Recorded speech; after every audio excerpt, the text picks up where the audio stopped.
شعور کی ایک اور کرن کے ساتھ آپ کی خدمت میں حاضر ہوں۔ ناظرین، آج ہم گفتگو کریں گے ایک ایسے پوائنٹ پہ جو اکثر اوقات ہم معاشرے میں عام طور پہ دیکھتے ہیں کہ جب بھی بارش ہوتی ہے اور ایک شخص کو محسوس ہوتا ہے کہ اس وقت بارش کی ضرورت نہیں ہے، تو وہ سمجھتا ہے کہ شاید اس کی دعا پوری نہیں ہوئی، جبکہ اللہ تبارک و تعالیٰ کسی اور کی دعا پوری کر رہا ہوتا ہے جس کو اس وقت بارش کی شدید ضرورت ہوتی ہے۔ اسی طرح دھوپ ایک شخص کی اشد ضرورت ہے، اسی وقت میں دوسرے کو اس دھوپ کی ضرورت نہیں ہے بلکہ دھوپ کا اسے نقصان ہے۔ تو ہم کیونکہ ہمیشہ من پسندی کے مطابق زندگی گزارتے ہیں، تو ہم یہ محسوس کرتے ہیں کہ اس وقت کیونکہ ہمیں اس کی ضرورت نہیں ہے، چنانچہ یہ چیز نہیں ملنی چاہیے۔ قدرت جو پوری کائنات کا نظام چلا رہی ہے، اسے اس چیز کا علم ہوتا ہے کہ اس وقت اس چیز کی فلاں بندے کو ضرورت ہے، تو چنانچہ اس لیے وہ چیز اس وقت کی ضرورت کے مطابق وہاں پہ برس رہی ہوتی ہے، یا دھوپ اپنی فل آب و تاب کے ساتھ اپنا کام کر رہی ہوتی ہے۔ ایک مہمان کسی کے ہاں گیا تو لوگوں نے اس سے پوچھا کہ گھر والوں نے کہ آپ کوئی اگر پہیلی یا کوئی بات ہم سے کرنا چاہیں، تو اس نے کہا کہ میں 4 چیزیں آپ سے پوچھنا چاہتا ہوں کہ وہ چاروں چیزیں کس شخص کی ضرورت ہے۔ پہلی چیز دھوپ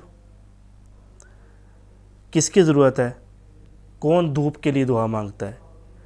دوسرا، بارش کے لیے کون دعا مانگتا ہے۔ تیسرا، بولنا کس شخص کی دعا میں شامل ہے۔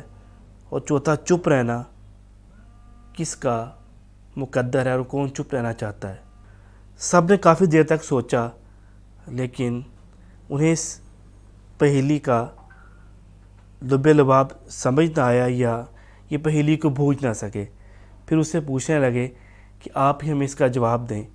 تو اس نے کہا کہ بارش ملاح کی ضرورت ہے، کیونکہ جب بارش ہوتی ہے تو سمندر اور دریا کی لہریں اوپر آ جاتی ہیں، تو ملاح بہت خوش ہوتا ہے اور کشتی لے کے جاتا ہے اور بھرپور طریقے سے اس دن اپنی مچھلیاں پکڑتا ہے۔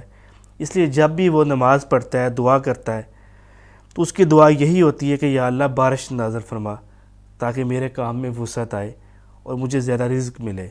دھوپ دھوبی کی ضرورت ہے، اور دھوبی کے گھر والے، وہ خود اس کے بچے اپنے رزق میں اضافے کے لیے اللہ تبارک و تعالیٰ سے دعا مانگتے ہیں، یا اللہ دھوپ عطا فرما تاکہ جو میں نے کپڑے دھوئے ہیں یہ سوکھیں اور میرا رزق میں اضافہ ہو۔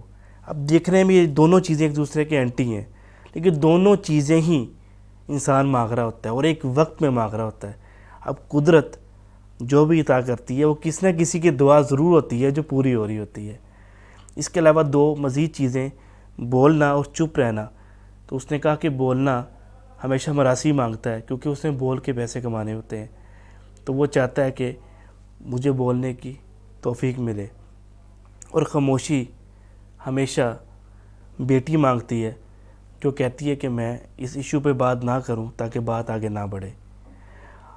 آج کی یہ پہیلی آپ کے ساتھ شیئر کرنے کا مقصد یہی تھا کہ قدرت میں جو کچھ بھی ہو رہا ہوتا ہے، اصل میں وہ کسی چیز کا آؤٹ کم ہوتا ہے اور کسی نہ کسی دعا کا اثر ہوتا ہے۔ ہمیں محسوس ہوتا ہے کہ ہمیں کیونکہ ابھی بارش کی ضرورت ہے تو دھوپ کیوں نکل آئی۔ اس کائنات میں ایسا شخص بھی موجود ہے جو اس سیم ٹائم، اسی وقت میں اللہ تبارک و تعالیٰ سے دھوپ بھی مانگ رہا ہوتا ہے، کیونکہ اس کا رزق دھوپ سے چلنا ہوتا ہے۔ اور اگر ایک شخص کا رزق بارش آنے سے چلنا ہو اور دھوپ آ جائے تو اسے یہ نہیں سمجھنا چاہیے کہ میری دعا پوری نہیں ہوئی، بلکہ یہ سمجھنا چاہیے سیم ٹائم میں کسی اور کی ضرورت دھوپ ہے، اس لیے اللہ تبارک و تعالیٰ نے اس کی ضرورت پوری کی۔ امید ہے آج کی گفتگو آپ کو پسند آئی ہوگی۔ اسے شیئر کریں تاکہ یہ پیغام آگے پہنچے اور ہماری زندگی بدلنے میں اس سے مدد حاصل کی جا سکے۔